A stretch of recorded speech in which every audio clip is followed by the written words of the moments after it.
Hey friends, welcome back. Tonight's story is one you might actually feel deep down because it's about something we all experience every single day. Sleep. But not your usual bedtime routine.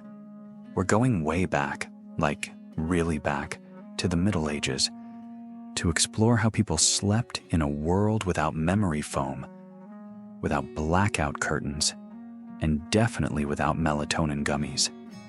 So take a moment, pause what you're doing, turn down the lights, maybe light a candle, or turn on your fan for that cozy white noise hum. And before we dive into the past, hit that like button if you're enjoying this time travel series.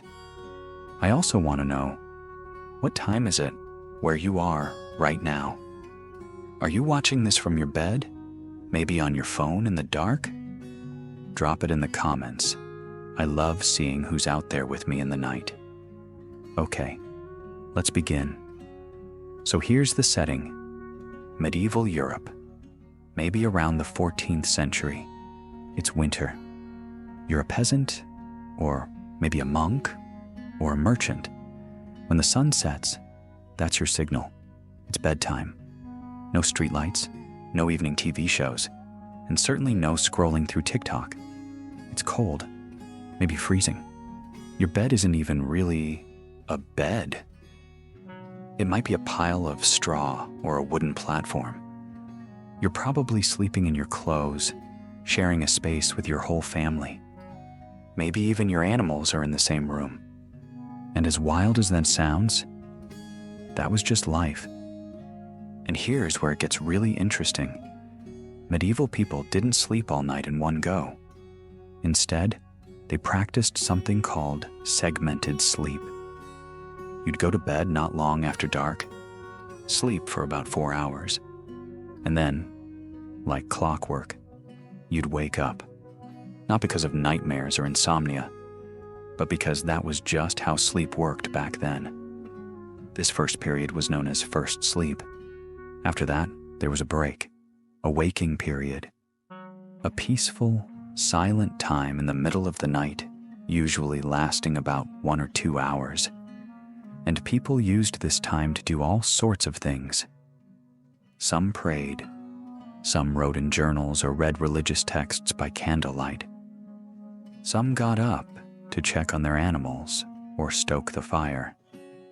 Others might sit and think or talk quietly with their partner. It was even considered a natural and healthy time for intimacy. Yes, some people used that break for romantic connection, right there in the dark.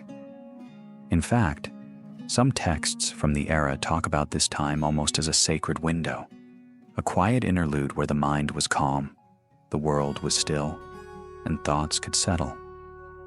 Kind of beautiful, right? After this watch period, people would return to bed for second sleep. This phase was often deeper, dream-filled, and more restorative. By the time dawn approached, everyone had finished their 2-part sleep cycle and was ready for another long, physically demanding day. Now, let's pause for a moment and think about how this compares to us. Today, most of us aim for 8 straight hours, ideally uninterrupted, in a perfectly dark and quiet room. But how many of us actually get that? How often do we wake up at 2 or 3 a.m. and feel annoyed or anxious? We lie there in bed, scrolling through social media, counting the hours we have left until morning, feeling like we've failed at sleeping. But maybe we haven't failed at all. Maybe waking up in the middle of the night is something our bodies are wired to do.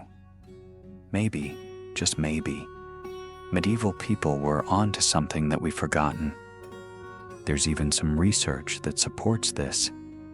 Studies on sleep patterns suggest that segmented sleep might be closer to our natural rhythm than the modern monophasic model.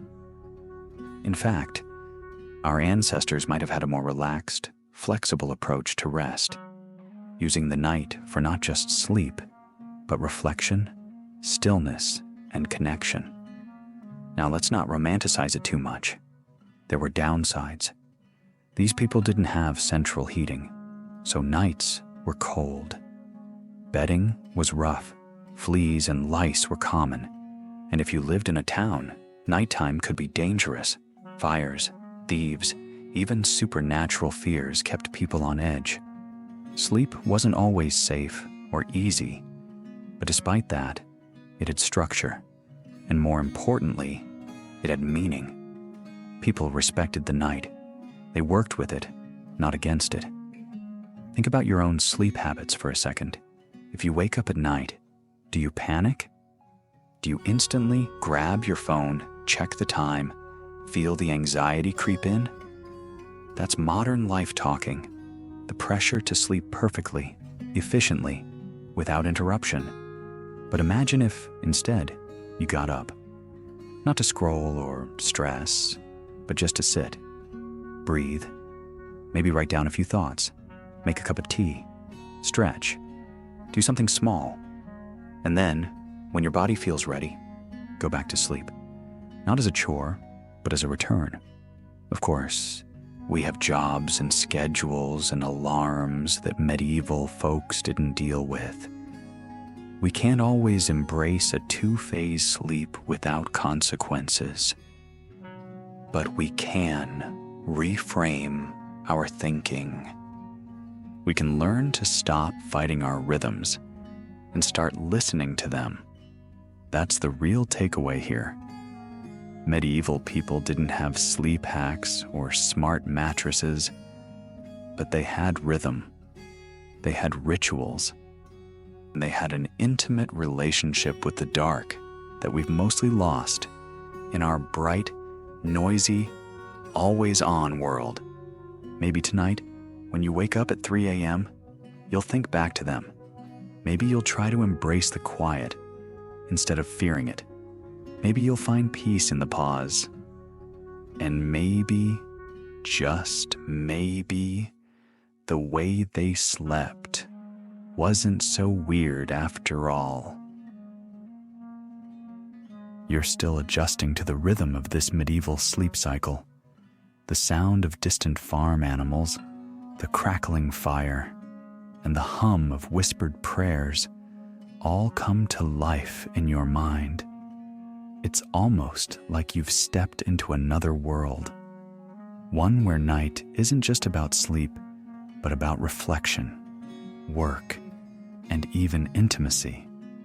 But before you get too comfortable with this idea, let's dig deeper into how this sleep cycle actually worked in practice.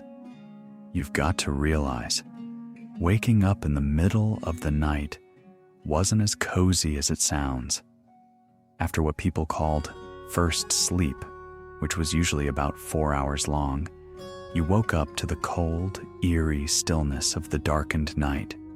While today, modern life makes it easy to simply roll over and wait for the next sleep cycle, the medieval night offered few comforts. There was no warm blanket of safety to crawl under, or the soft hum of an electric fan to help you drift back to sleep.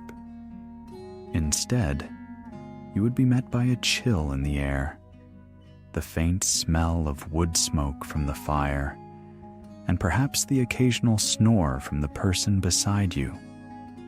But here's where things start to get interesting. This middle-of-the-night wake-up wasn't seen as an inconvenience or an oddity. It was a time for action, or what we'd now call productive procrastination. People would get out of bed and tend to all sorts of activities. It wasn't just about lying there with your thoughts. Oh no. In fact, if you had a fire, you might stoke it or prepare the hearth for the morning's needs. If you lived on a farm, well, checking on livestock was another common task, especially to make sure that no rogue goats were sneaking out of the pen. Imagine waking up at 2 a.m. to check on your cow. Seems strange, right? Yet, it was totally normal for medieval people. If you were lucky, you might take this time for prayer, quietly reflecting on your day and contemplating what might happen to your soul. The idea was that the mind was calm, the body rested, and thus you were at your most spiritually available during that time. This wasn't just practical, it was spiritual. As crazy as it seems, the middle of the night, the time that we now associate with tiredness, was thought of as the optimal time for reflection, contemplation, and sometimes even prayer. And let's not forget intimacy. In a world where privacy was a luxury reserved for the rich, this watch period offered couples an unusual opportunity for quiet, shared moments of closeness. You can picture it now. After hours of grueling farm work, waking up in the stillness of the night and sharing a quiet moment with your partner before drifting back into sleep. Sure, it might not be the romantic ideal of candlelit dinners or starry nights, but for medieval folk, this interlude was often just as meaningful as a day at the market. You may be wondering how people had time for this, with all of their duties during the day. Well, let me tell you that the days were long, and sleep wasn't the priority that it often is today. In fact, historians still argue whether this segmented sleep was actually a more natural cycle for the body. It's true that our bodies are attuned to the rise and fall of the sun, with circadian rhythms that encourage a split sleep cycle. Some modern research suggests that perhaps we've been getting sleep all wrong. Could it be that we've grown too accustomed to the idea of a full, uninterrupted sleep cycle? Perhaps the medieval way was more in tune with our natural rhythms. Something to ponder when you're staring at the ceiling at 2 a.m., wondering if you'll ever fall back asleep. But let's talk about a major drawback of this segmented sleep cycle: the lack of comfort. If you think about how you sleep today, cozy blankets, a soft mattress, and a quiet, controlled environment, it's hard to imagine how people could sleep in a world without any of these modern luxuries. The beds were, well, let's just say they weren't what you might call comfortable. A medieval bed was often just a thin pile of straw or hay stuffed into a sack of rough fabric.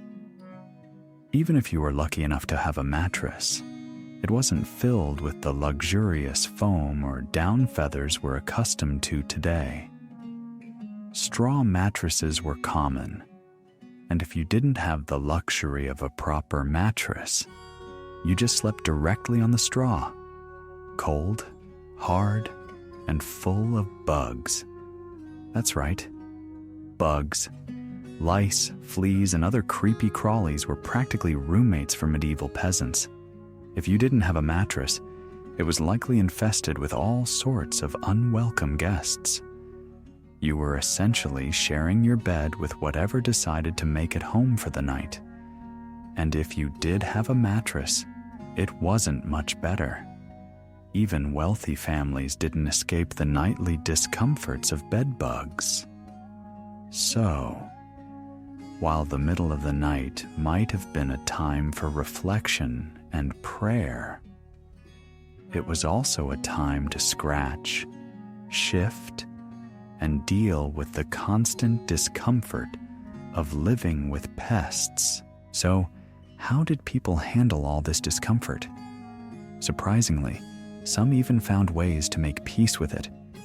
They lived in a state of perpetual discomfort, but learned to adapt. The hay mattresses, the cold, the rats. It became a way of life. The entire environment was built on making do with whatever resources you had. No mattress? Make do with some straw. No privacy. Sleep with your entire family, or a neighbor, or a random traveler at the local inn. But it wasn't just peasants who dealt with this reality. Even royalty had their share of discomforts. While the rich did have larger, more ornate beds, they weren't immune to the discomforts of the time.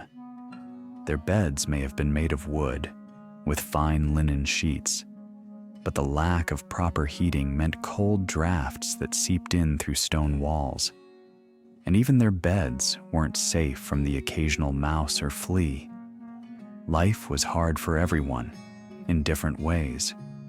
In fact, the main difference between the wealthy and the poor was simply that the rich could afford slightly less miserable conditions.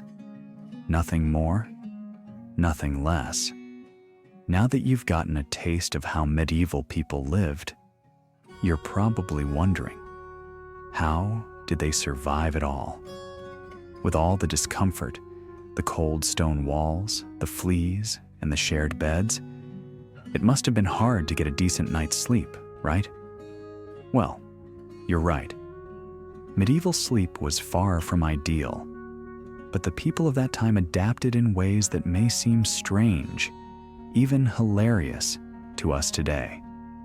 Let's take a closer look at one of the most bizarre aspects of medieval sleep: the nightcap. You've probably heard of a nightcap before, but the medieval version wasn't a drink you sipped before bed.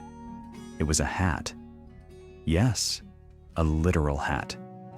And it wasn't just some cute accessory to complete the medieval look. No, this was a functional piece of headgear designed to keep your head from freezing off while you slept. You see, medieval homes didn't exactly have what you'd call central heating.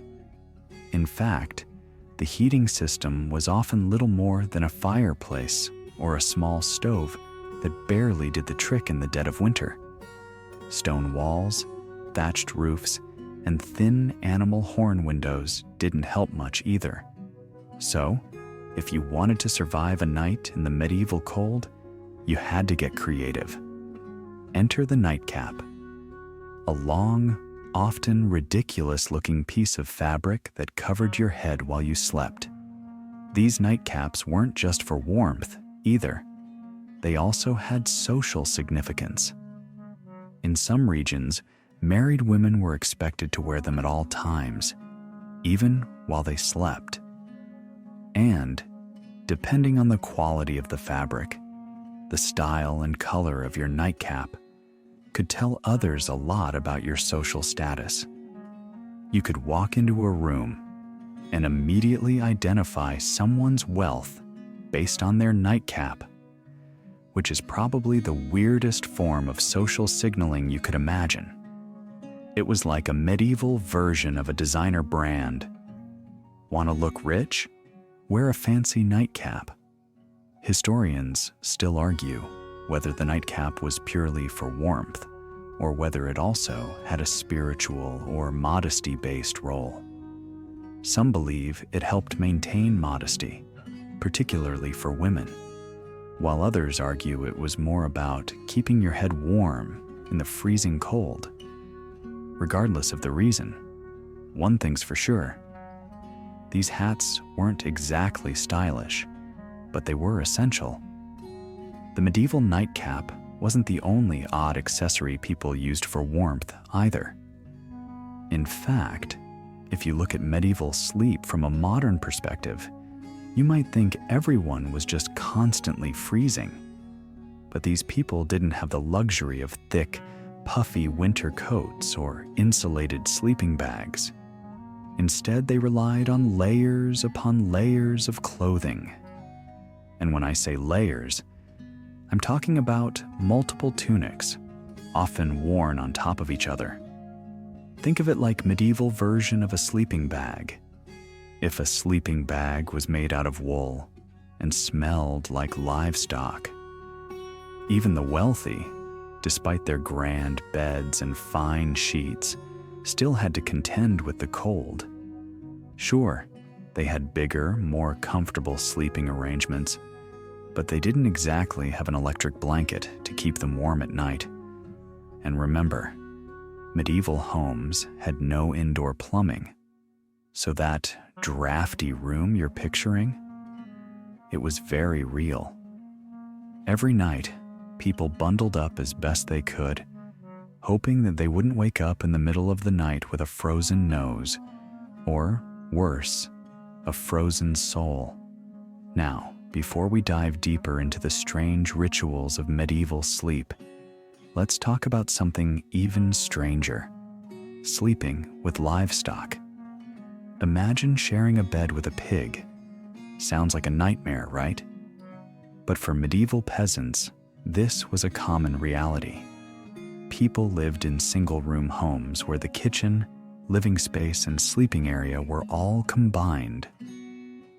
The same room you ate, cooked, and worked in also served as your bedroom.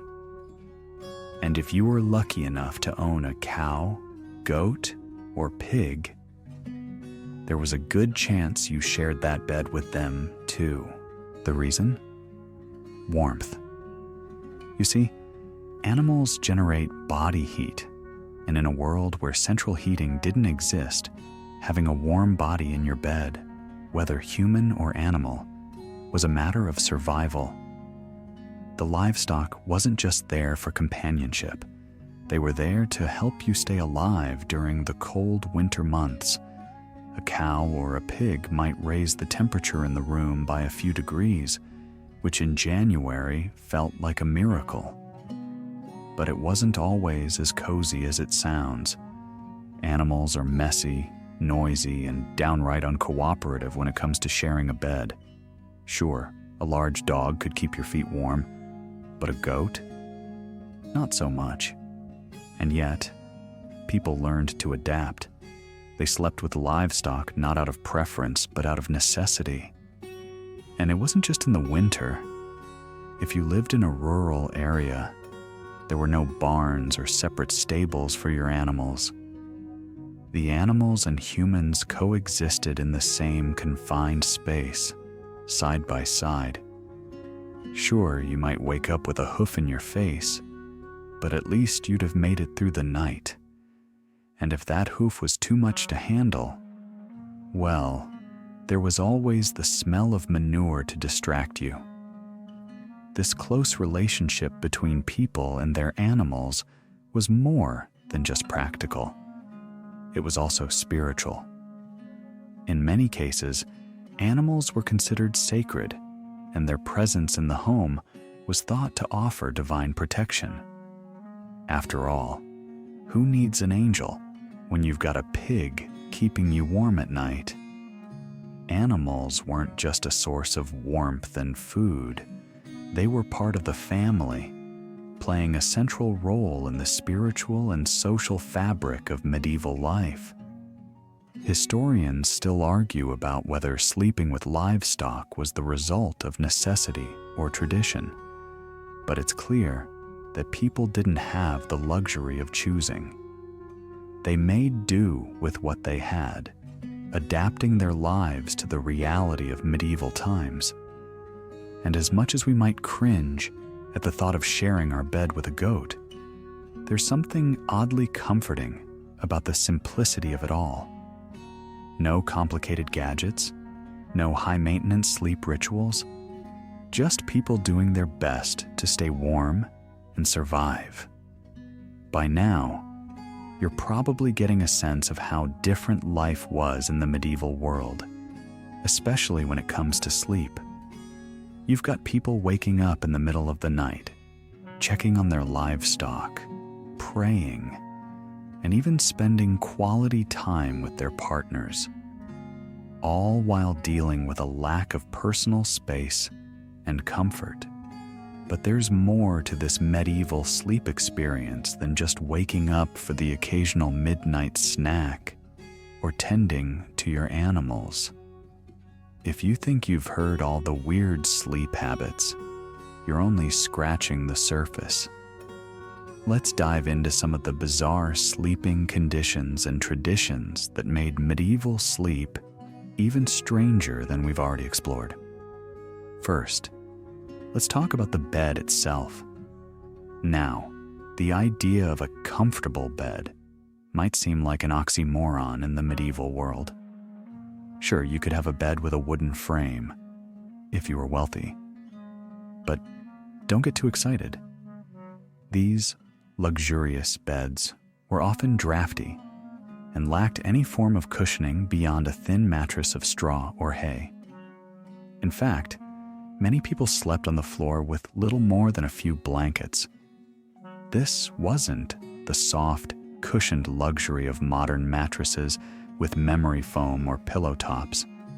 This was survival sleep. Even the wealthier folks who could afford a feather mattress weren't living the high life. Sure, they had more comfort than the poor, but their beds were still subject to the same cold drafts that made sleeping under a roof in medieval times more like a challenge than a comfort.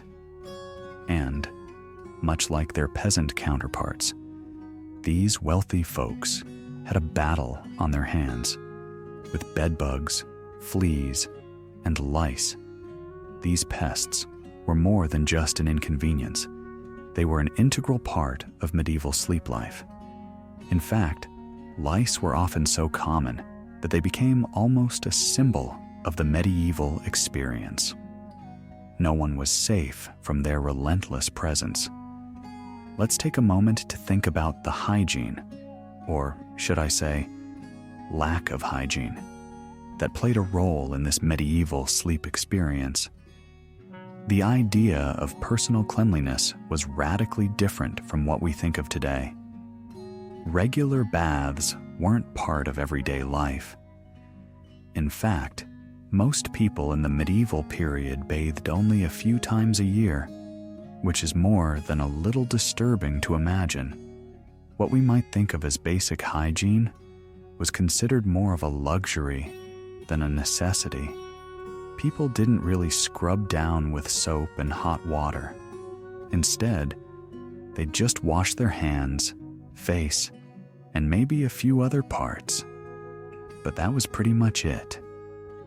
The rest of their body was often left to the mercy of whatever dirt and grime had accumulated over time. But it wasn't just about cleanliness. There were other practices people used to deal with. The unpleasant reality of sleeping in these environments.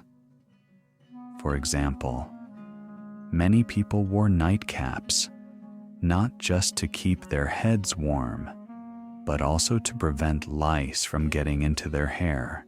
Not exactly the stuff of dreams, is it? But in the medieval world, this was the norm.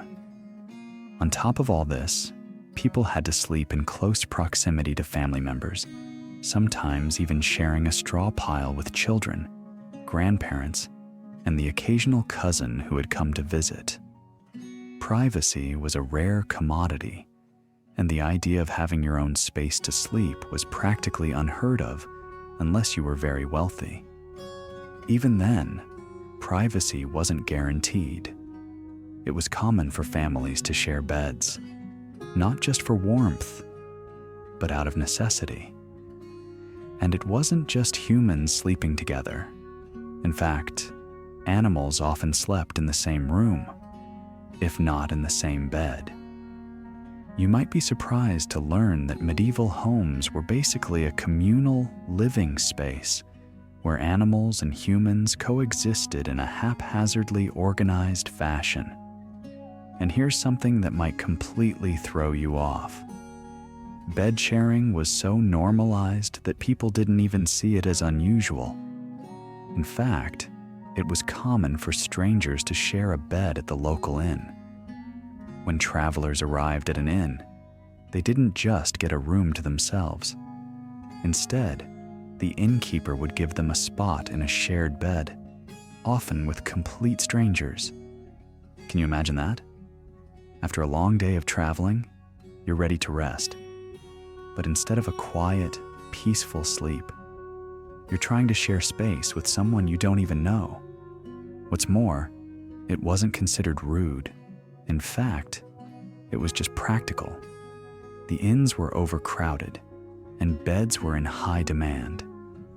there was a space, you'd take it and hope that the other person didn't snore too loudly. So, what did people do to cope with this lack of privacy and comfort? They relied on their community. People were always surrounded by family members, neighbors, and the occasional guest. Even in the most private moments, like sleep, people learned to adapt to their surroundings. The medieval world wasn't about luxury. It was about getting by. Sleep, like every other part of life, was a matter of making do with what you had and surviving in a world that was often harsh, cold, and uncomfortable. Now, let's talk about the spirituality of sleep. In medieval times, sleep wasn't just about rest. It was about the soul. People believed that sleep was the moment when your soul could leave your body and wander. The idea of dreams was deeply rooted in spirituality, and many people thought that dreams were a reflection of their spiritual well-being. In fact, there were entire books written about the interpretation of dreams. If you had a dream about fire, it could mean that your soul was headed for hell. If you dreamed of water, it could mean purification. But dreams weren't always seen as simple psychological phenomena. They were often viewed as messages from the divine or the demonic. Historians still argue whether medieval people's interpretations of dreams were the result of superstition or if they were genuinely tapping into something spiritual. But one thing's for sure: dreams and sleep were far from a trivial part of life. People believed their dreams were full of meaning, and so prayers before bed weren't just about comfort. They were about preparing your soul for whatever might happen during the night. Now, you're probably thinking that sleeping in medieval times couldn't possibly get weirder. After all, between segmented sleep, the bizarre nightcaps, and the cozy livestock companions, how could things possibly become more uncomfortable or strange? Well, let me tell you, there's always more. Medieval sleep wasn't just about cold stone walls or the occasional foot in your face from a goat. It was also about spiritual rituals, superstitions, and a whole lot of unpredictability. And yes, some of these weird sleep habits have roots that might shock you, considering the importance of sleep today. Let's talk about monastic sleep, specifically how monks and nuns slept in their monasteries. It wasn't just about getting rest after a long day of work or prayer. Oh no, monastic life was far more extreme. Imagine this: you've been working all day, chanting prayers, doing manual labor, and you finally get to your bed. But your bed isn't what you think it should be. No soft mattress, no down comforter, just a wooden plank and, if you're lucky, maybe a straw mattress to cushion you. The medieval monks were famous for their austere sleep habits, and the idea was that comfort was a distraction from spiritual discipline. Monks often slept on hard wooden planks. Not only that, but they had to sleep in complete silence and darkness, with a rigorous schedule that would make even the most disciplined person cringe. The idea was that sleep was not a time for comfort or relaxation. It was about discipline. In fact, they believed that sleeping in luxury could distract them from their religious duties. Pillows were non-existent, and the only real comfort they had was their spiritual practice. They would wake up in the middle of the night, perform prayers, and then go back to their discomfort, all in the name of holiness. It wasn't just about the physical discomfort either. Sleep deprivation was also seen as a form of spiritual purification. Monks and nuns would rise in the dead of night, while most people were still nestled in their straw piles or hay mattresses, and would begin their prayers. This was mandatory. The sound of the bell ringing through the monastery at 2 a.m. was a sign to get up, regardless of how much rest they had. After all, monks weren't there to rest. They were there to serve God. And that service came in the form of daily chants, hours of prayer, and a highly regimented schedule that made sure they didn't sleep too much. You might wonder, why the harsh conditions? Well, the reasoning was simple. Suffering was seen as virtue. The less comfortable you were, the more spiritual merit you gained. This wasn't just about comfort or the lack of it. It was about discipline, control, and submission to God's will.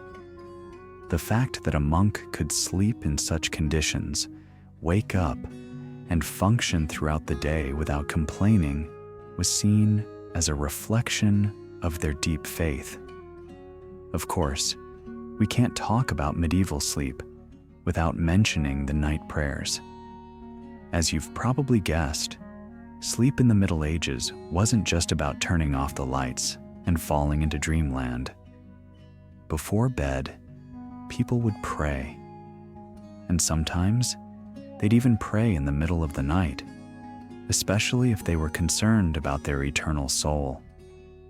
There were prayers for protection from evil, prayers for safe sleep, and even prayers to avoid nightmares. The medieval world was full of spiritual worries, and sleep wasn't exempt. People believed that demons roamed freely during the night, especially in the dark, and that the devil could invade your dreams or even take control of your soul while you slept. So, the best way to keep the devil away?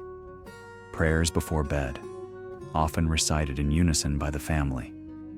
If I should die before I wake, I pray the Lord my soul to take. Anyone? But it wasn't just prayers. Medieval people had a whole arsenal of superstitions to protect themselves from evil while they slept. Some people slept with garlic under their pillow. Others placed iron charms or holy relics in their beds. Iron nails were often placed under the mattress to ward off evil spirits.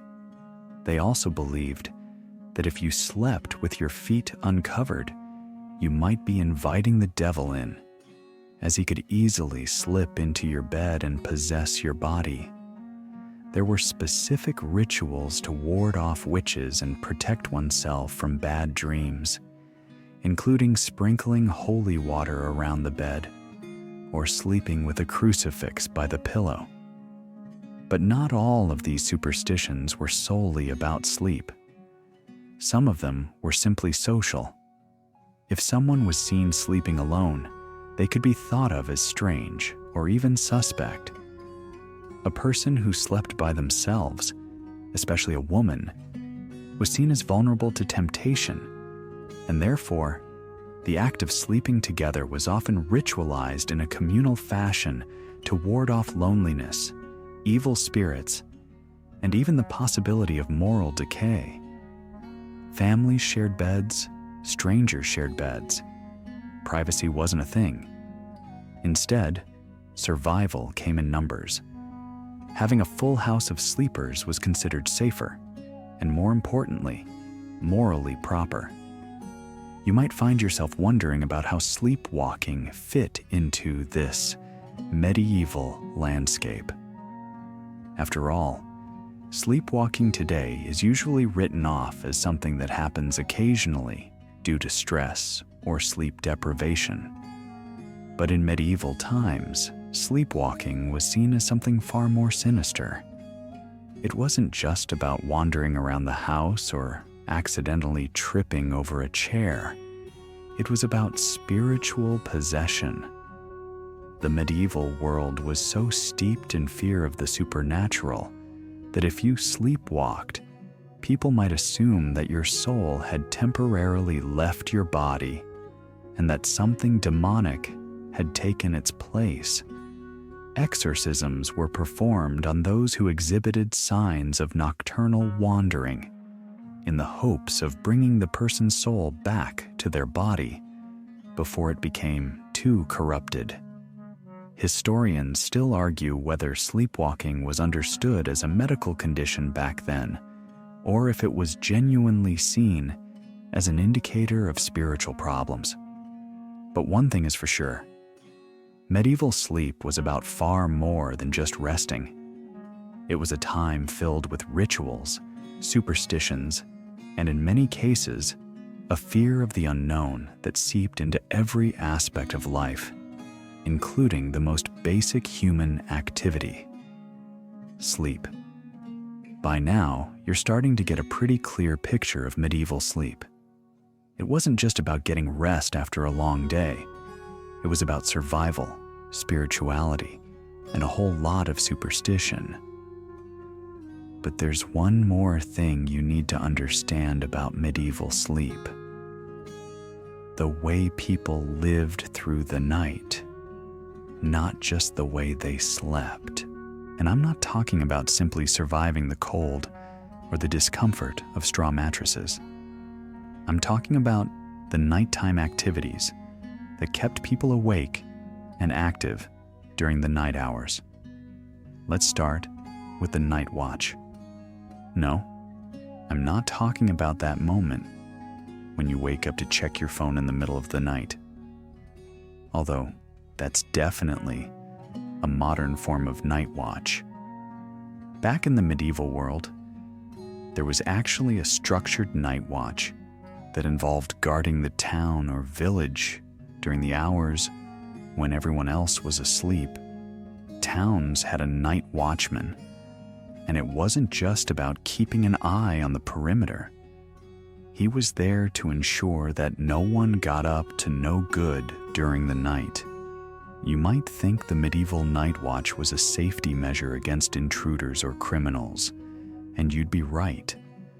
But there was also another, equally important reason. The watchman had to be vigilant. People believed that evil spirits and demons would roam during the night, especially if the weather was bad or the atmosphere was thick with fog. The town watchman wasn't just there to stop burglars. He was also there to make sure evil didn't sneak into the village. And just like a nightcap could protect you from lice, the night watch was another layer of protection for the town. Though, of course, the protection wasn't always guaranteed. But the watchman's duties didn't stop there.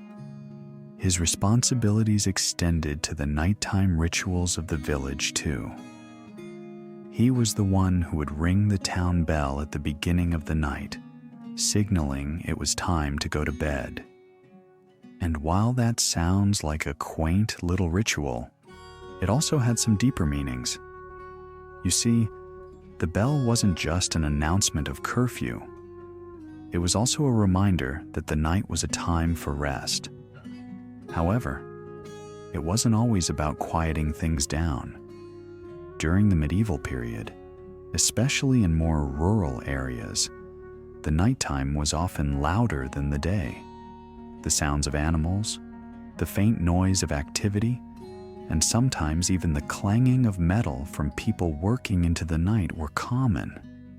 And no, this wasn't a coincidence. Medieval people worked late because their lives were so dependent on sunlight and the seasons that sometimes work couldn't stop, even at the darkest hours of the night. And for some, that meant taking part in nighttime feasts. You might be thinking, a feast? In the middle of the night? Who's going to eat dinner at midnight? Well, as it turns out, it wasn't so odd in the medieval period. While most people did eat their main meal during the daylight hours, feasts were common on special occasions, especially if there was a celebration or festival going on.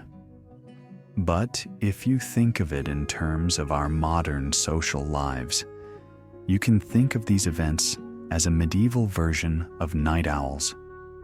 When the main festivities were over, the people who stayed awake would often gather together to celebrate with food, music, and drink. Think about that for a second. You've spent the day working in the fields, toiling in the barn, and then, at night, you get a feast. The idea of nighttime feasting was, in many ways, a way to relieve the pressures of the day, but it was also tied to the rituals of community. During these gatherings, people didn't just eat. They often engaged in storytelling, games, and yes, even flirting. And while these late-night feasts might have been fun, they also were a time to observe social customs. The presence of alcohol during these events was just as much a part of the social fabric as the food itself. Drinking wasn't just about having a good time. It was also about camaraderie and community bonding. But not everyone was interested in feasting or working late. For some, the medieval night was a time for quiet solitude and reflection, especially for those who found themselves on the fringe of society.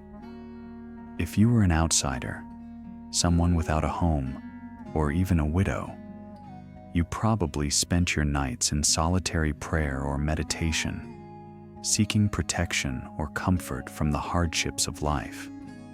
Much like the monks in their austere cloisters, these people would often pray before bed, hoping for relief from the uncertainties of their lives. One key element of these medieval solitary nights was fear of the unknown. In many ways, medieval life was full of dangers, not just from outside threats, but from within. The idea of evil spirits taking over your body during the night was a serious concern. Whether it was fear of the devil, ghosts, or even a fear of dying in your sleep without being prepared, medieval people took their nighttime rituals seriously. If you weren't busy with a feast, work, or the night watch, you were likely praying, repenting, or performing some kind of spiritual ritual to protect yourself from whatever lurked in the shadows.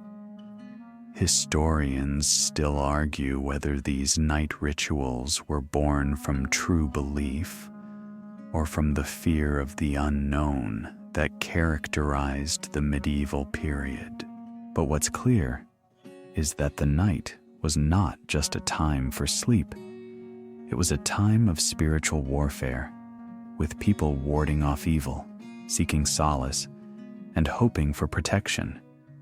And those rituals didn't just end at dawn. Morning prayers were just as common as night ones, and they were often an extension of the efforts to keep evil at bay. And let's not forget about the nighttime economy. For some, the night was a time to make money. Night markets were common in medieval cities, where traders would sell goods by candlelight, hoping to catch the attention of late-night customers. These markets weren't just places to buy food or textiles. They were social hubs where you could meet people, exchange information, and strike deals. As we've seen so far, medieval sleep was far from ordinary. It was a time of rituals, spiritual reflection, and communal living, all woven together by superstitions and societal pressures. But we haven't even begun to touch on some of the most fascinating and, frankly, disturbing aspects of medieval sleep. So, hold on tight, because it's about to get a lot weirder. One of the most shocking things about medieval sleep is that privacy wasn't just limited in terms of space. It was also limited in terms of personal space. You may have imagined that a medieval village or town was full of close-knit communities, but that closeness didn't end with family or friends. In fact, it often extended to strangers. especially in places like inns or monasteries. Imagine, after a long day of travel or work, you climb into bed only to realize that someone else, a complete stranger, will be sleeping right next to you.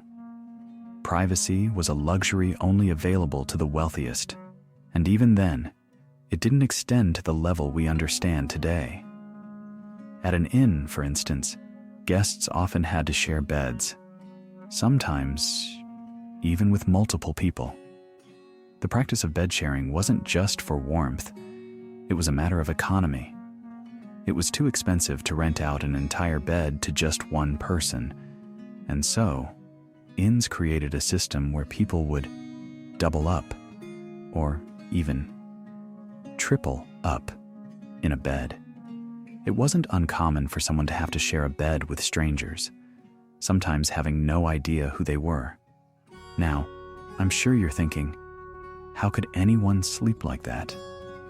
Well, if you wanted to survive medieval times, you adapted. There wasn't much choice. Social norms and economic constraints made intimacy a shared experience. But the bed sharing didn't stop at inns. Families often shared beds as well. While this might sound a little more familiar, after all, people today sometimes co-sleep with children, the medieval concept of co-sleeping took it to a whole new level. People didn't just sleep with their children. They slept with extended family members and sometimes even random acquaintances. Bed sharing wasn't something people did out of choice. It was about practicality. Larger families, for example, often had no choice but to pile into the same space at night. To make matters worse, sleeping conditions weren't ideal. The quality of the bed, the mattresses, and even the room's atmosphere often left much to be desired. The experience of personal space was utterly foreign. You probably had no choice but to get used to the constant presence of others. But personal space wasn't the only issue in medieval sleep. There was also the terrifying prospect of spiritual danger. Superstition ruled the medieval mind, and as we've already discussed, nighttime was when evil spirits were believed to be at their most active. So, what's the first thing you do if you're convinced that spirits and demons could invade your body while you sleep? You pray. But medieval people didn't just pray in the evenings. They'd also pray in the middle of the night. And some of them took it to extremes. For example, people would often say specific nighttime prayers to protect their souls from demons. These prayers were a ritual, a form of protection that they believed could ward off spirits while they slept. And it wasn't just the rich who had the luxury of being blessed by the priest. Everyone had access to these prayers. Families would recite these prayers together in the hopes of keeping evil away and ensuring a good night's rest. But even with the prayers, there was still the possibility that spiritual forces could invade during the night. That's why medieval people believed that sleeping alone, especially women, was incredibly risky. Women, in particular, were vulnerable to temptation during the night. Evil spirits could take advantage of them while they slept, so sleeping together as a group, even if it wasn't ideal, was seen as the safest option. The fear didn't end with evil spirits either. There were superstitions about ghosts and demons that could invade your sleep, possessing you while you were unconscious.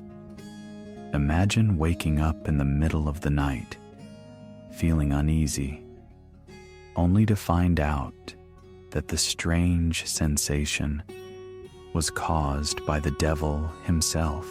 Spirits were thought to roam free at night, and many people believed that they could even enter your body while you were in a deep sleep. The medieval mindset was constantly worried about being caught off guard, especially while unconscious. So prayers, amulets, and protective charms were essential to preventing spiritual invasion. But not everything about medieval sleep was purely based on fear and superstition. The idea of sleeping as a family unit wasn't just a response to evil spirits. It also had social benefits. In a world without much in the way of personal privacy, people didn't necessarily view sharing their sleeping space with others as negative. It was a way of staying connected, of forming stronger bonds, and providing emotional comfort to one another. Families shared warmth, space, and even protection in their tight quarters. Whether it was a parent comforting a child or an elderly relative watching over the younger ones, sharing a bed had benefits beyond survival. Despite the hardships, people didn't mind the lack of personal space in the same way we might today. Comfort wasn't expected, so sleeping arrangements were often fluid and adaptable. People made do with what they had, and there was an understanding that sleep wasn't a luxury. It was a necessity. After all, the day's work had to be done, and everyone needed to rest together. Historians still argue whether sleeping together in close quarters helped form stronger family units, or if it was simply a matter of necessity. Whatever the case may be, medieval people didn't have the luxury of choosing their sleeping arrangements the way we do. Instead, they adapted to their surroundings, often making their sleep functional and community-oriented, both for protection and for survival. Now that we've talked about the hardships and supernatural fears that haunted medieval sleep, let's shift our focus to another fascinating aspect of the medieval night: the role of light and darkness. While today, we can control our sleep environment with dimmers, sleep masks, and blackout curtains, medieval people had no such luxuries. The medieval night was dictated entirely by natural light, which meant that once the sunset hit, night took on a completely different quality. For one thing, medieval people didn't have the luxury of electricity. Imagine, instead of turning off the lights before bed, you relied entirely on the fading light of a fire or a small candle, if you were lucky enough to afford one. Most people slept under the eerie quiet of natural darkness, the sound of the wind howling outside, the crackle of a fire somewhere in the village, the occasional hoot of an owl. All these sounds were part of the nightly symphony. Silence reigned, but it wasn't the peaceful, quiet kind we think of today.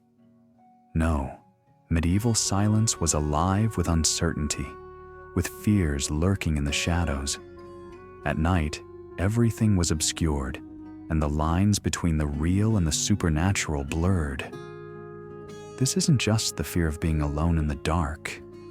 It was a time when people thought that darkness wasn't just the absence of light, but a gateway for spirits, demons, and the wandering souls of the dead.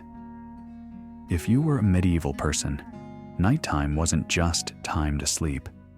It was a time for prayers and rituals to defend yourself from what could creep through the night. Take firelight, for example. This wasn't just for warmth or for cooking. It was a symbol of protection. In medieval homes, a fire was often kept burning in the hearth, not just to light the room, but because it was believed that fire would ward off evil spirits.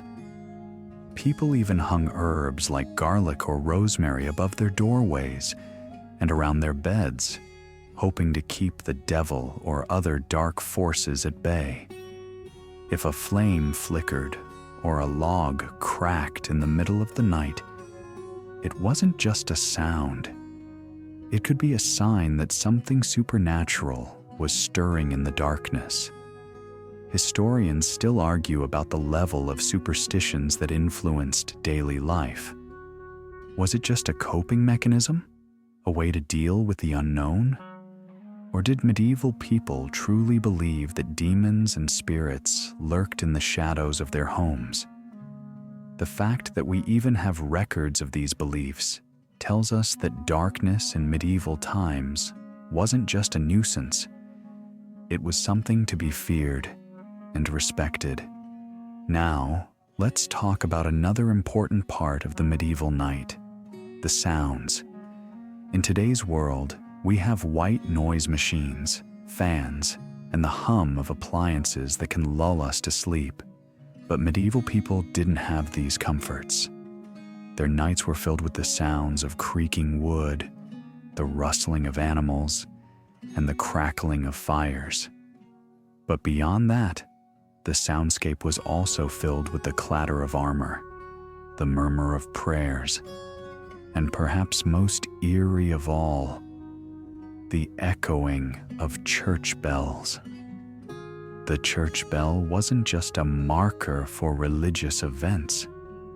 It was a signal, too. It rang not only to announce prayer times, but also to indicate that the night had begun, that it was time to rest. And yet, those bells could also signal something else. In some cases, the bell tolled for danger or death. When someone died in the village, the bell would toll. So, instead of the peaceful, comforting sound we think of today, the tolling of the bell might fill you with unease, because you knew it marked the passing of a person and the inevitable journey into the afterlife. If you were living in a fortified city or castle, night was even more perilous. If a siege was imminent or if raiders were nearby, the night watch would signal with a loud cry or a tolling bell to rouse the villagers to prepare for attack. The dark of night was not just a time for rest. It was also a time to be on alert, to be prepared for battle. People were on edge, not just because they were sleeping in uncomfortable conditions, but because the night itself was fraught with danger. But despite the fear, there were also moments of relief, like when the night watch was over, when you could finally lie down and sleep. But even then, sleep wasn't always restful. You had to be cautious. You had to sleep lightly, because no matter how safe you felt, there was always the possibility of being awakened by a bell ringing, a call to action, or perhaps the faint sound of footsteps that didn't belong to any of your family members. Let's talk about the sleeping position next. Because medieval people didn't just sleep lying flat on their backs like we do. In fact, sleeping upright was often preferred. A large part of medieval life was influenced by spiritual beliefs, and sleeping upright was seen as a way to keep the body in a proper alignment for spiritual purity. Sleeping on one's back, especially in a fully reclined position, was thought to resemble death, and death was something that had to be kept at arm's length, even while you slept. So, many people slept sitting up or in a semi-reclined position, especially during more formal times or in monasteries. Some even used wooden supports or bolsters to keep their bodies upright. Historians argue whether this position was purely for spiritual reasons or whether it had health benefits, like improving digestion. Some medical scholars of the time recommended this sleeping posture, suggesting that it would keep the body from being in the same position as the dead, or even to help with the balance of humors. Others saw it as just another way to deny comfort in favor of discipline. Whatever the reason, it was far from comfortable by modern standards. But these postures, these rules, all spoke to a deep understanding of the medieval worldview. They were constantly negotiating between survival, comfort, and spirituality. Their bodies were temples, but at the same time, they were susceptible to supernatural forces, disease, and even death. The night was just as much about ritual and preparedness as it was about rest. And as you can imagine, sleeping was just one small piece of the puzzle in an otherwise precarious world. Now that we've explored the deeper, more spiritual aspects of medieval sleep, let's delve into one of the most unexpected and practical aspects of how people slept: the medieval bed itself. While it's easy to imagine a life of constant discomfort, sleeping on straw piles, fighting for warmth in a crowded room, trying to avoid the cold night air, it's important to remember that even in these less than ideal conditions, people still sought to make their beds as comfortable as possible, given the circumstances. Take the bed frame, for instance. We often picture medieval beds as being little more than wooden planks or straw mattresses, and in some cases, that's true. But the wealthier classes had something slightly different in mind. They had large, wooden bed frames, often carved with intricate designs, where the mattress was elevated off the floor. This was primarily to keep the straw off the ground and to help with ventilation. But it also served a more social function. The higher your bed, the more prestigious you appeared. Nobles could afford luxurious bedding, with feather mattresses, embroidered sheets, and even canopies to shield them from the drafts and the insects that shared their living space. The higher class bed was a statement, an indication of status and wealth. But as you might have guessed, for peasants, comfort wasn't the priority. Beds for the lower classes were far simpler. Straw or hay-filled sacks would serve as the mattress, and they'd often sleep with their clothes on to stay warm. For these families, privacy was a distant concept. Whole families, sometimes extended families, would sleep on the same pallets or bed. Everyone was close, in the physical sense, certainly, but in other ways too. It was not uncommon for children to sleep with their parents, and generational co-sleeping was a norm rather than an anomaly. Now, you might be wondering, what about those nightmarish pests? Lice, bed bugs, and fleas were a constant presence in the medieval world, especially in beds. Medieval people lived in an environment where personal hygiene wasn't as highly prioritized as it is today. While the wealthy could afford privileged remedies, like night-picking services for their lice, the lower classes had to contend with the constant irritation of living in beds that hosted all sorts of insects. Straw-filled mattresses made for an ideal home for these pests. If you were a peasant, your bed was likely the perfect breeding ground for lice and fleas, which would keep you scratching and shifting throughout the night. Even the wealthy couldn't escape the horrors of bed bugs. The only real defense? Layers of linens or the occasional herbal remedy. It's reported that many people would hang garlic or other herbs by their bedposts to deter these pests. Some even slept with garlic cloves under their pillows, though I doubt that made for a peaceful night's sleep. Imagine the smell. But this constant battle with pests wasn't the only problem that came with medieval sleeping arrangements.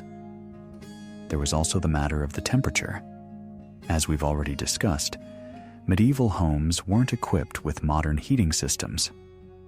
The idea of a central heater didn't exist. The only warmth in your home came from the fireplace, which, as you might guess, wasn't always conveniently close to your bed. It also wasn't uncommon for people to sleep with animals in their homes, which could help provide some much-needed warmth. Farm animals, particularly dogs, would often sleep at the foot of the bed, keeping your feet warm. Chickens and goats were often in the room too, though not for comfort. The livestock's primary function, in this case, was thermal regulation. If you lived in a cold climate, sharing space with your animals was practically a necessity. This wasn't out of affection for your animals, but a practical strategy for survival. With no central heating, the warmth of a dog or a goat was an essential commodity. Of course, this didn't come without its drawbacks. Imagine waking up in the middle of the night, only to find that your goat has shifted in its sleep and is now tangled in your blankets. Or imagine the snoring of the animals, definitely a rude awakening. But for medieval people, this was the reality, and it was normal. You didn't have the luxury of choosing comfort over practicality. Historians still argue whether the presence of animals in medieval homes had more to do with survival or social symbolism. On one hand, animals provided warmth and company. On the other hand, they were also a sign of wealth. The more livestock you had in your home, the more resources you had access to. But whether it was practicality or symbolism, one thing is for certain. Living with animals was an integral part of medieval sleep culture. But no matter how cramped or uncomfortable your bed was, one thing was true. Once the lights went out, the medieval night became an entirely different world. The shadows would creep into the corners of the room, and with them, the ghosts, the spirits, and the demons. It wasn't just about sleeping. It was about surviving the night, guarding your soul, and hoping that the morning light would come to save you from the terrors of the darkness. Even today, when we talk about medieval sleep, it's easy to view it as a time of discomfort and fear. But in truth, it was also a time of resilience. People adapted, they survived, and they did it together, with what little they had. The medieval world was harsh, but it was also a world where community, spirituality, and even the smallest comforts mattered. As we continue our exploration of medieval sleep, let's turn our attention to something that many of us take for granted today: the concept of time and how it shaped the medieval sleep cycle. In the modern world, we have the luxury of easily tracking time through our smartphones, clocks, and even our own circadian rhythms that are synced to the 24-hour cycle of our day. But for medieval people, time was a much more ambiguous concept. The idea of a precise schedule was more about the sun's movement and less about minutes and hours. The lack of accurate timekeeping methods meant that medieval sleep was determined by the natural world.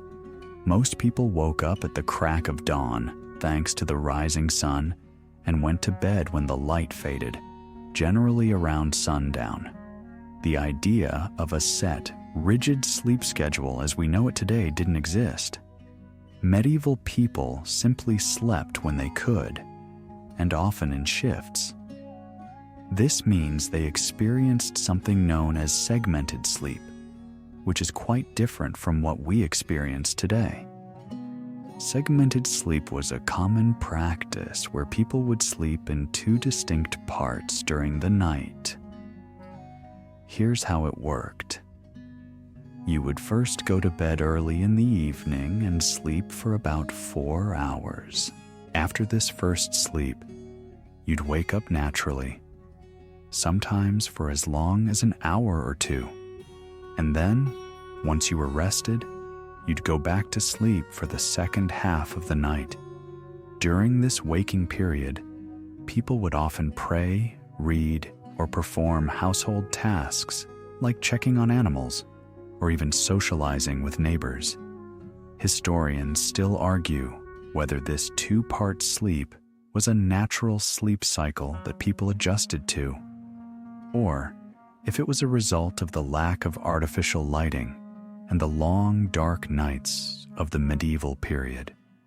Some scholars suggest that our modern, uninterrupted sleep cycle is an unnatural development brought on by the advent of electric lighting, while others believe that segmented sleep was simply a byproduct of the limitations of medieval technology. Either way, this practice of sleeping in two distinct periods was a significant part of medieval life, and it had a profound impact on how people interacted with both time and nightlife.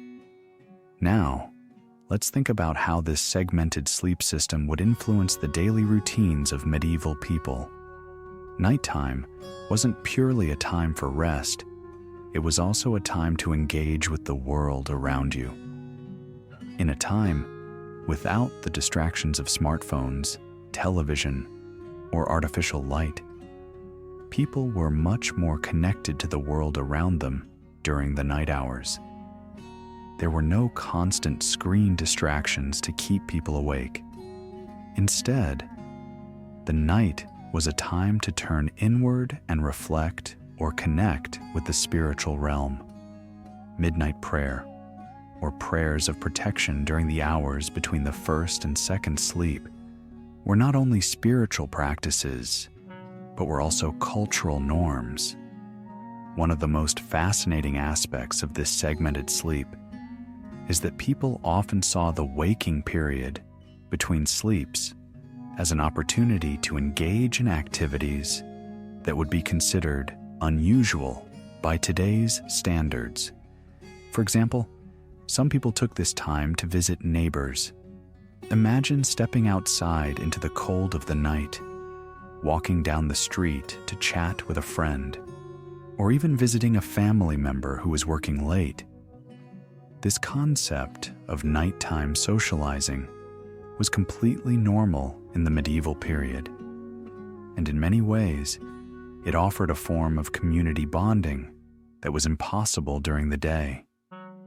In the morning, after the second sleep, people would wake up at dawn, often feeling more rested than we would today, thanks to the natural interruption of the sleep cycle. However, this natural wake-up cycle didn't mean they had it easy. Medieval mornings were often filled with tasks, chores, feeding animals, and beginning daily labor before the sun got too high.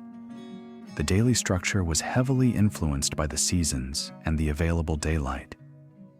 In winter, people had much less light to work with, so their waking hours were shorter. In summer, the days were long, and people were awake for nearly the entire duration of daylight, maximizing the hours of light for work and other activities. But what about sleeping arrangements in these circumstances? As we've already seen, bed sharing was common, but it wasn't just for warmth or space efficiency. It was also a matter of social connection. A family unit or even a community often shared their sleeping arrangements. This sense of shared space was a way of bonding and providing each other with comfort during the dark hours. In some instances, it wasn't just the family sharing a bed. People who had no family or no home would find refuge in the homes of others. In a feudal society where survival was never guaranteed, social networks were integral to making it through the long, dark nights. Historians often debate whether this lack of personal space led to closer-knit communities, or if it created a sense of discomfort that medieval people simply learned to endure. On the one hand, communal sleeping meant a shared experience, which could bring a sense of protection and unity. On the other hand, sleeping in tight quarters with multiple people, including extended family members or even strangers, might have led to a lack of privacy that would be unimaginable in today's world. But personal space was only one part of the medieval sleep experience. The bigger question is, how did these sleep patterns affect health and well-being? With all the disruptions, the pests, the discomfort, and the constant communal nature of the medieval night, how did people manage to stay healthy? The fact that they did is a testament to human resilience.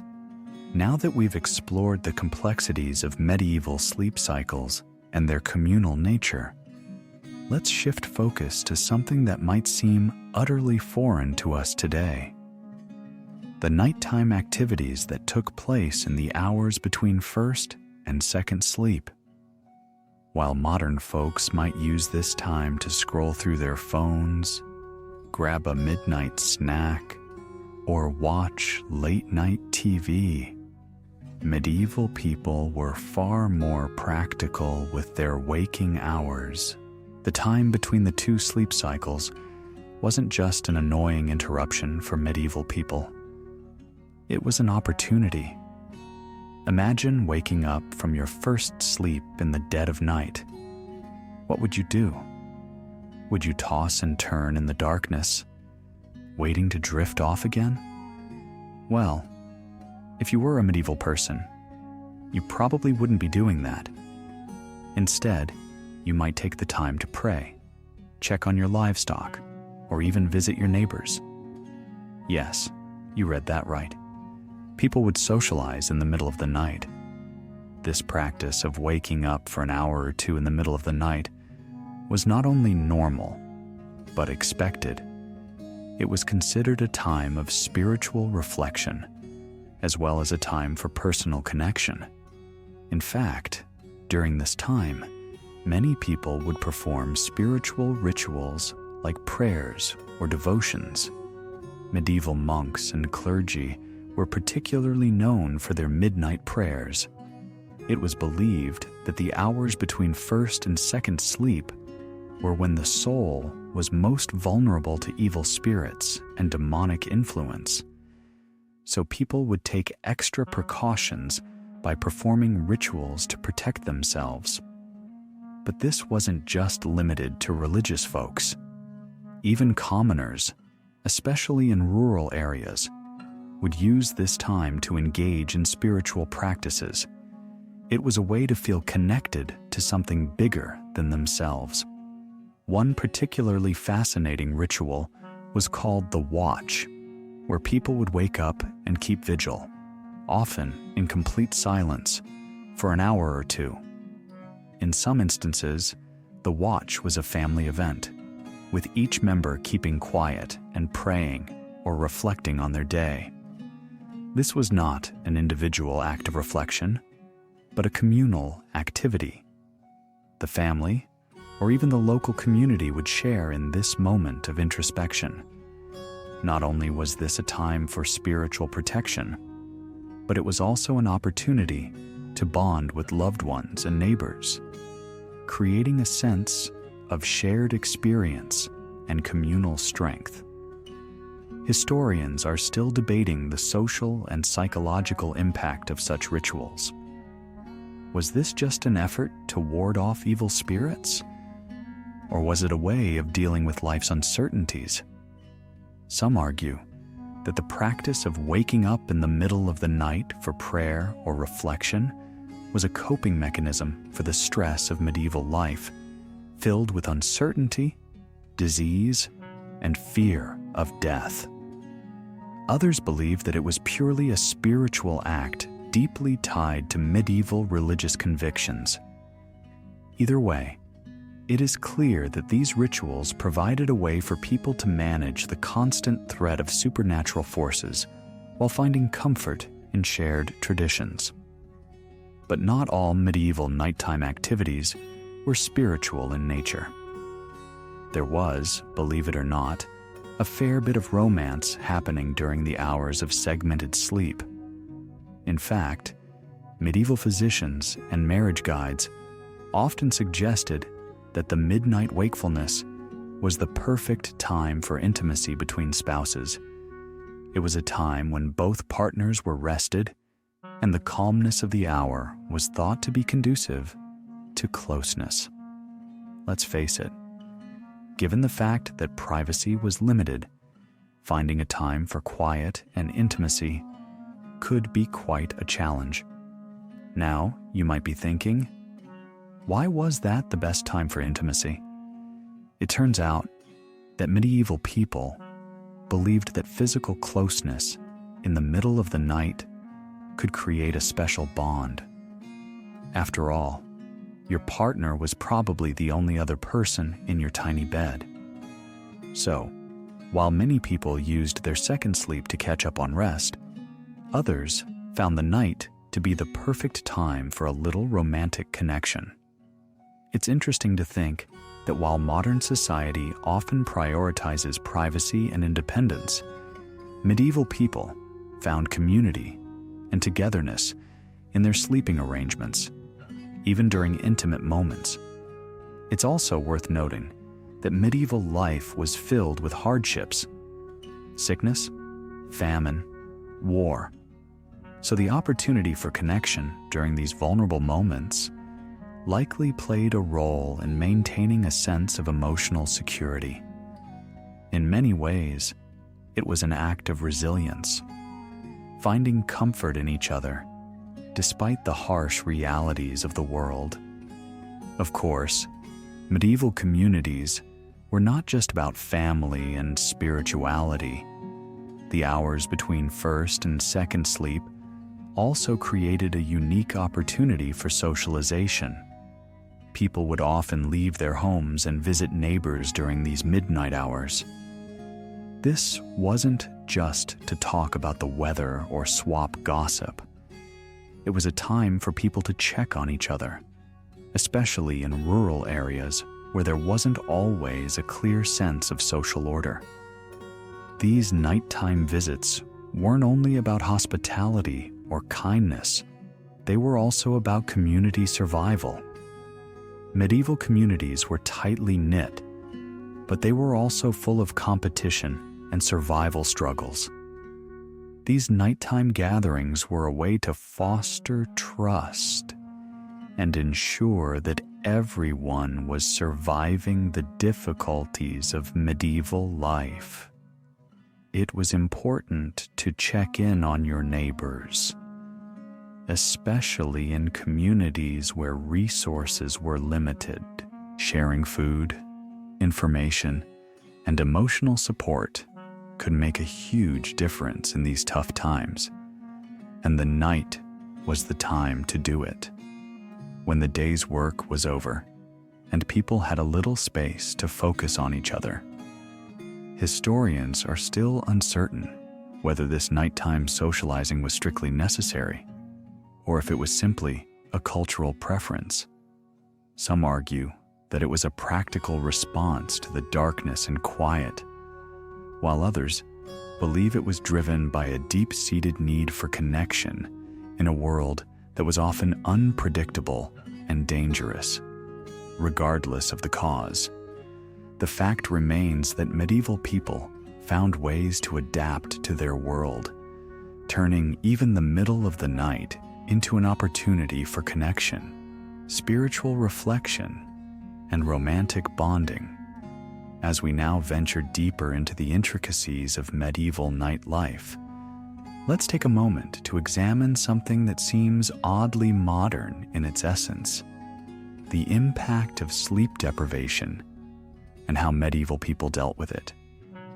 Today, we are increasingly aware of the dangers of too little sleep, with countless studies showing how sleep deprivation can lead to health problems, from mental fatigue to chronic illness.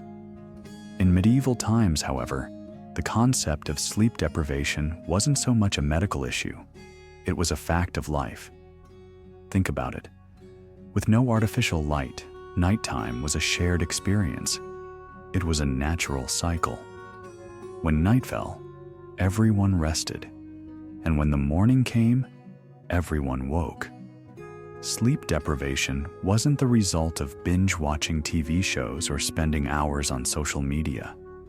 It was often a result of survival and the need to keep working after hours, especially in rural villages, where everyone had to contribute to the household economy. In a society where work was endless and resources were scarce, people often worked late into the night, sometimes until the second sleep cycle, especially during harvest time or busy seasons. Sleep, as we now understand it, became a luxury. As we explored earlier, segmented sleep was a major feature of medieval life, which meant that people naturally experienced periods of wakefulness throughout the night. For some, this wasn't just about praying or socializing. It was about getting things done. There were tasks to attend to. You could check on the livestock, maybe even make repairs to your tools, or prepare food for the coming day. The night wasn't just a time for rest. It was another opportunity for productivity, which often came at the cost of a full night's sleep. This brings us to the question of how medieval people actually managed to cope with sleep deprivation. Let's face it, the medieval world was exhausting, and being tired was part of daily life. So, what did people do when they were clearly fatigued from the long hours of work and interrupted sleep? Social bonds came into play in remarkable ways. When you're sleep-deprived and working through the night, you need strength and emotional support. You find it in your neighbors, your friends, and especially your family. This is where shared meals, rituals, and community prayer took on an even greater significance. Rituals weren't just about religion. They were about building a collective sense of resilience. For example, people might have gathered together for a midnight feast, or joined in a prayer session to bolster their strength and fortitude. The act of joining together for these rituals was not only about spiritual defense, as we discussed before, but also about togetherness in the face of exhaustion. Interestingly, many medieval texts and manuscripts actually discuss the importance of managing fatigue, especially in the context of spirituality. Some monks and clergy were known for their night vigils, awake through the night for spiritual purposes. But despite their deep devotion, these long hours were not always beneficial for their physical well-being. Historians argue that the lack of sleep could have been one of the reasons why medieval people, especially religious figures, experienced higher rates of disease and shorter life expectancies. Yet, despite the physical toll, the spiritual benefits of these nightly practices were often seen as paramount. For medieval people, spiritual protection and soul care outweighed concerns about physical exhaustion. To them, sleep deprivation wasn't a choice. It was just the way things were. You might be tired, but the spiritual and communal benefits of these rituals outweighed the cost of a few hours lost to sleep. On top of this, medieval diets also played a role in how people coped with fatigue. While we might think of heavy meals today as being the enemy of good sleep, for medieval people, hearty foods like stews or pottage were staples of their diet. These were typically rich in starches, which helped to fuel people through their long days and nights. If you were working the fields or taking care of animals, the idea was to keep your body going on sustained energy. There was no quick caffeine boost or energy bar to help get you through the night. Food sleep, and faith were the only tools available. Alcohol also played a pivotal role in medieval nightlife, but it wasn't quite the kind of alcohol we think of today. Mead, beer, and wine were commonly consumed, not just for socialization, but as a way to relax and perhaps even numb the body after long, exhausting days. In fact, alcohol was often safer to drink than water, which could be contaminated. Drinking at night, especially during the midnight wakefulness, was a common social activity. People would drink together to create a sense of solidarity and comfort while fighting off the physical toll of their work. But alcohol wasn't the only tool medieval people used to cope with their exhaustion. They also relied heavily on herbal remedies to rejuvenate themselves. While today, we might turn to vitamins or over-the-counter stimulants, medieval people often brewed their own tonics using ingredients like ginseng, sage, and even peppermint to help stimulate their bodies and minds during these long hours. These remedies weren't a cure-all, but they served as important tools for handling the stress and exhaustion of medieval life. Historians continue to debate how effective these remedies were and whether they provided any real relief. Was it simply the placebo effect, or did these herbs have genuine medicinal value? Regardless of the answer, herbalism was a huge part of medieval life. The belief in natural remedies was deeply embedded in medieval culture, and it played a major role in the survival strategies of everyday people. Having explored the strategies medieval people used to cope with exhaustion and manage their sleep, let's now examine another integral part of the medieval sleep experience: the often ignored but highly significant impact of dreams on daily life. Dreams in medieval times were far more than just random images or fanciful imaginings. They were seen as a profound, divinely inspired phenomenon, often interpreted as messages from God, warnings of danger, or visions of the future. The way people viewed and responded to their dreams shows us just how deeply medieval society was influenced by spirituality, superstition, and the religious norms of the time. Medieval dream interpretation was not something left to the scientific mind. It was the domain of priests, monks, and other spiritual leaders. The church held great sway over how people viewed not only their waking lives, but also their dreams. In fact, dreams were often seen as a direct connection to the spiritual realm, with God, saints, and angels using dreams to guide or punish the faithful. Medieval people didn't just shrug off a weird dream. They took it to heart and sought out an interpretation that could change the course of their lives. Let's take a look at one of the more common interpretations of medieval dreams: the fear of demons. Many medieval people believed that dreams of monsters, devils, or nightmares were not just figments of imagination, but actual demonic visits meant to tempt or test their faith. In this context, the medieval mind treated the night as a realm of constant danger, where dreams could blur the line between earthly reality and supernatural influence. Visions of hellfire, fiery landscapes, and tormented souls were not only terrifying, they were also signs of spiritual peril, indicating that the dreamer was either at risk of sin or under spiritual attack. What's truly fascinating is how these demonic dreams were sometimes seen as warnings. Dreams of death, ghostly figures, or foreboding symbols were often interpreted as signs that someone in the community was about to die, or that the dreamer needed to repent for some sin they had committed.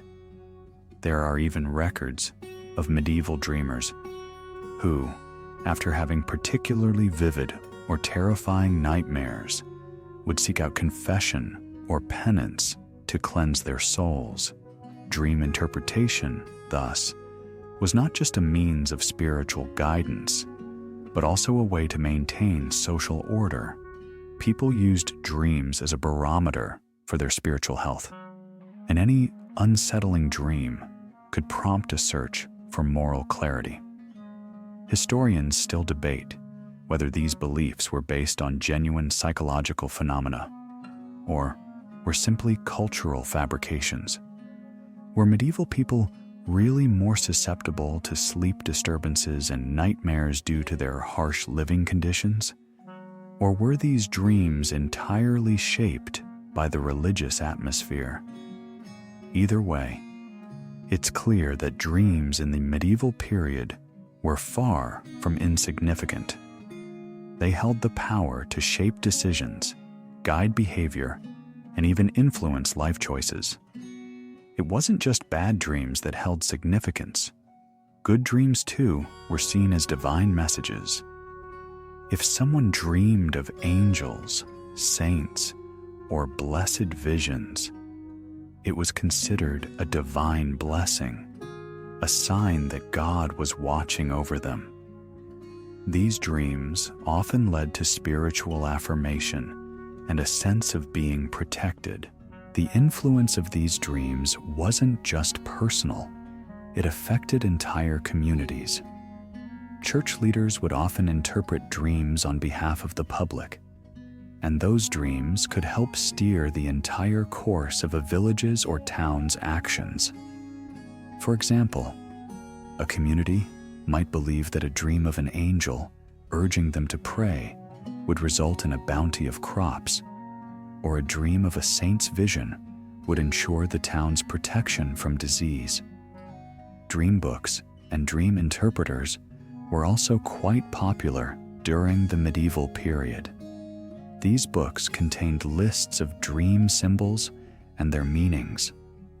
If you dreamed of a snake, it might indicate that you had been seduced by temptation, while dreaming of a flower might symbolize spiritual growth or even romantic love. People would keep these books close by, referring to them to interpret their dreams after they woke up. For those without access to such books, local clergy or town elders often acted as dream interpreters, offering guidance on how to proceed based on the meanings of their nocturnal experiences.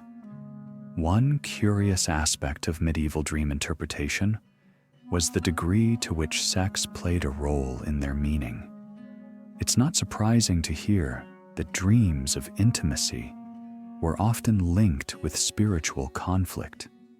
Medieval religious authorities frequently advised against indulging in sexual fantasies and dreams, as they were thought to be sinful or the result of demonic influence. Dreams involving intimacy between married couples were seen as spiritually neutral, but those involving extramarital affairs or sexual sin were interpreted as evidence that a person was falling into temptation or had strayed from God's path. Medieval people weren't just concerned with morality during the day. Their nighttime actions, even if only in dreams, were also seen as moral tests. And if you thought dreams were personal affairs, think again. Shared dreams, especially among family members or communities, were sometimes seen as divinely orchestrated and meant to communicate messages or warnings. If multiple people in a village had the same dream, it was believed that something important was being foretold. In fact, mass dreams could lead to entire public movements or rituals in response. If a village dreamt of a harbinger of death, the entire community would sometimes prepare for disaster, whether that was famine, plague, or war. Historians are still trying to fully understand how much of this dream culture was based on actual psychological states or if it was purely a cultural and spiritual construct. Could medieval people have suffered from night terrors or sleep paralysis? Conditions that we now know are linked to stress and sleep deprivation? Or were these dreams genuinely spiritual messages from another realm? Now that we've discussed the deeply spiritual and cultural significance of dreams in medieval life, it's time to turn our attention to a very practical element of the medieval night: sleeping arrangements. The state of a medieval bed, whether it was for a noble or a peasant, speaks volumes about the differences in social classes, the lifestyle of the time, and even the health of the people who used them. If you think about it, sleep was a luxury for some, but it was a necessity for everyone. However, how people experienced it was far from comfortable. First, let's take a look at the noble class and their beds. Now, if you imagine a medieval bed, you might think of something grand and majestic, perhaps with a canopy and embroidered sheets. While this is true for the wealthy, beds for the elite were often large, elaborate, and in some cases, very ornate. Nobles had feather mattresses, often stuffed with the finest down from geese or ducks, a step up from the rough straw used by commoners. In fact, a feather mattress was so highly valued that it was often passed down as an inheritance, like an heirloom piece. When a noble died, it was often their bed that became the most treasured item in their will. The more decorated the bed, the more wealth and status it represented. But let's not get too carried away thinking that these beds were luxurious. Sure, they were more comfortable than straw mats, but they were still hard by modern standards. The pillows were stuffed with feathers, hay, or wool, which meant they were often lumpy and could have uncomfortable lumps poking into your neck throughout the night. Furthermore, the bed frames were often made of wood, which was heavy and creaky. There wasn't the modern convenience of memory foam or even box springs. Yet, for those wealthy enough to have their own beds, their nightly rest was undoubtedly much better than that of their poorer counterparts. Now, for the common folk, the experience was far more humble and often uncomfortable. Most peasants slept on straw mattresses or pallets, which were often filled with whatever they could find: straw, hay, or rushes, and stuffed into rough cloth sacks. If you didn't even have that luxury, you slept directly on the floor, which, depending on the season, could be damp, cold, and inhospitable. The nobles' beds might have been passed down as precious heirlooms, but for peasants, a bed wasn't something passed down in the family. It was a simple tool for survival. And if you think about how this affects sleep quality, the physical discomfort of the medieval sleeping environment must have been unbearable at times. The beds were infested with bugs, lice, fleas, and even bed bugs. This meant that the act of sleeping wasn't just about resting. It was a battle against itching, scratching, and the ever-present fear of pests nibbling away at you throughout the night. If you were lucky enough to have a straw mattress, it could harbor insects. And if it was damp, which, let's face it, it probably was, it might also smell like mold. Imagine trying to sleep in that. Probably not very restful. In fact, hygiene in the medieval period was nothing like what we think of today. People didn't take daily showers or baths, and even if they did, there wasn't the luxury of modern soap or clean water. People, especially the lower classes, didn't just sleep on uncomfortable beds. They slept on beds that were dirtied by animal feces sweat, and filth. So while we might think of our sleep environment as a sanctuary where we go to escape the world, for medieval people, their sleeping arrangements were simply another part of their daily struggle. But it's not all bad news when we look at the sleeping arrangements of the wealthy. While the elite may have had better beds, they still suffered from similar challenges. Even nobles slept in drafty castles where cold air blew in through stone walls and open windows. They were also vulnerable to pests and bugs, just like the peasants. In fact, nobles often had to sleep in separate rooms or cavernous halls, which meant that warmth was at a premium. This was why nightcaps, headdresses, and warm woolen blankets were so important.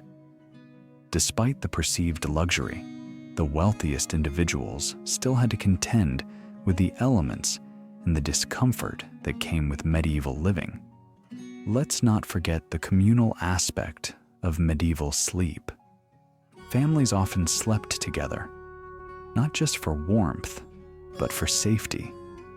There were no private rooms as we know them today. Children, parents, and even grandparents might share the same space, and it wasn't unusual for several people to sleep on a single mattress or straw pile. This communal sleeping arrangement was an essential part of medieval life, especially in rural areas where privacy was often unavailable. And if you think sleeping in the same bed with your extended family might sound uncomfortable, well, you're not alone. Imagine trying to get a good night's rest with multiple bodies in one cramped space. In fact, there was very little privacy in medieval life. But despite all the discomfort, this communal sleeping arrangement also reinforced social bonds. Family members and villagers were literally sleeping together every night, which likely helped them survive the hardships of medieval life. Historians are still debating the exact psychological effects of these shared living and sleeping arrangements. Did they promote a sense of closeness and community, or were they just a result of necessity? Some argue that these shared spaces were a cultural feature that emphasized the importance of family and unity, while others suggest that the lack of privacy could have led to psychological strain or resentment. Either way, it's clear that medieval sleep was a very different experience from our modern version, filled with practical challenges, but also offering a sense of community and shared survival. As we arrive at the final chapter of our medieval sleep exploration, we need to examine one more facet of the medieval sleeping experience that tied everything together: the intricate relationship between spirituality, sleep, and the idea of death. Medieval society was steeped in a pervasive belief that sleep wasn't just a physical state, it was an emotional and spiritual journey. People didn't just sleep to rest. They slept with the constant awareness that death could strike at any moment. This sense of existential vulnerability permeated every aspect of life, especially in relation to how people prepared for sleep at night. Unlike our modern perception of sleep as a daily necessity, in the medieval world, sleep was often viewed as a rehearsal for death. The idea of going to bed each night was linked with the possibility that you might not wake up. In a time when illness, disease, and violence were ever-present threats, going to bed wasn't just about resting your body. It was a spiritual act of preparation. People would go to sleep in a state of spiritual readiness, prepared for the possibility that they might never see the dawn. To protect themselves from spiritual harm, Many medieval people would engage in rituals before sleep. One of the most common practices was to say prayers before bed. This wasn't just a tradition. It was seen as an act of purification. By praying before sleep, people believed they were ensuring spiritual protection through the night. The famous prayer, "Now I lay me down to sleep," is rooted in this medieval belief that sleep was an opportunity to prepare the soul for whatever might come next. The prayer itself is a request for protection, acknowledging that sleep, for all its comfort, could also be a dangerous journey for the unprepared. This link between sleep and death was reinforced by religious doctrine, which taught that the moment of death was just as significant as the moment of birth. Monks and clergy in particular took this very seriously, and many of them would sleep in a state of constant spiritual vigilance. Some monks even practiced a form of sleeping upright, avoiding luxury and comfort to ensure that their minds and souls remained vigilant. For these religious individuals, the line between sleep and death was thin, and it was essential that they be spiritually prepared for both.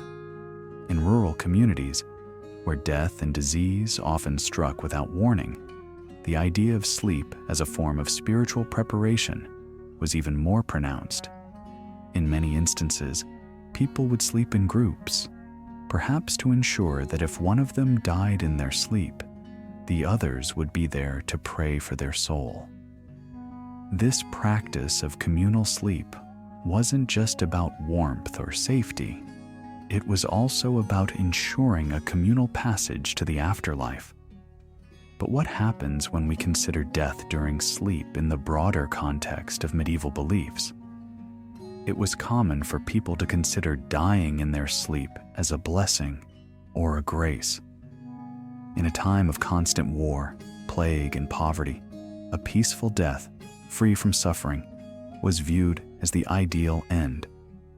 People would often pray that they would die in their sleep, surrounded by loved ones, peacefully and without pain.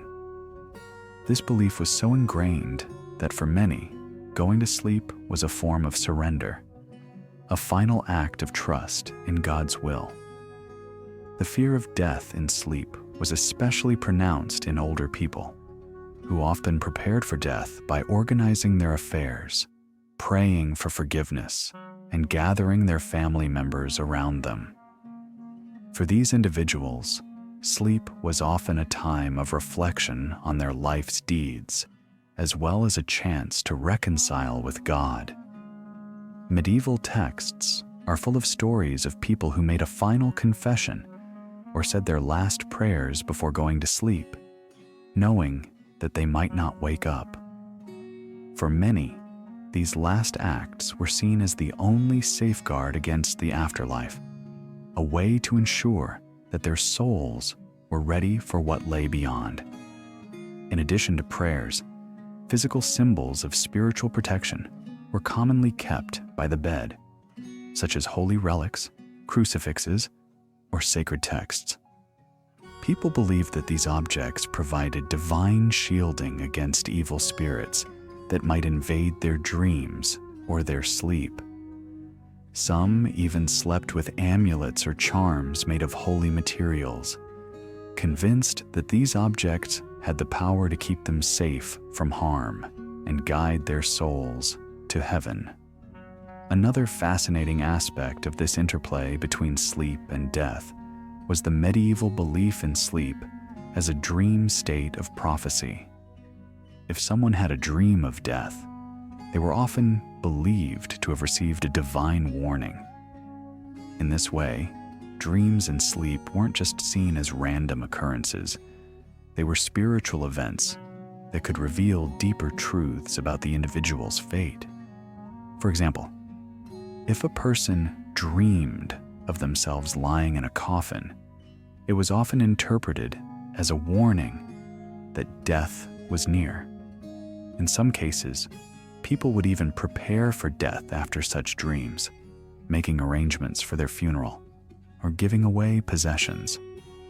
Of course, these ideas also played into medieval ideas about social order and the inevitability of fate. People were taught to accept death, and sleep was often the last reminder that life was fragile and unpredictable.